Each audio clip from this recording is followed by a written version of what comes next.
El presidente de la República, Horacio Cartes, hoy cumple 61 años y muchos de sus allegados políticos, entre dirigentes y autoridades nacionales, fueron desde tempranas horas a Muru Villaroga para desearle un feliz cumpleaños. Autoridades y dirigentes políticos abrían camino con sus lujosas camionetas para llegar hasta el presidente Cartes, quien, fiel a su estilo, celebró su cumpleaños lejos de las cámaras.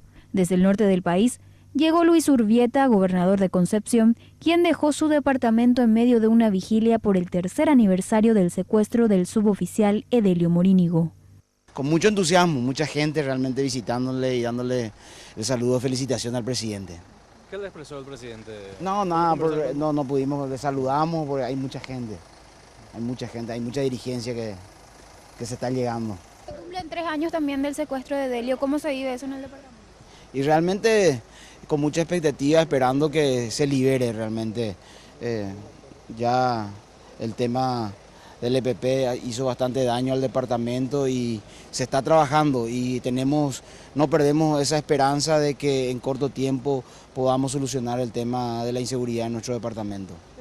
Las abuelitas del elenco Cacoarorú de Fernando de la Mora también se sumaron a la fiesta para regalarle una danza al presidente.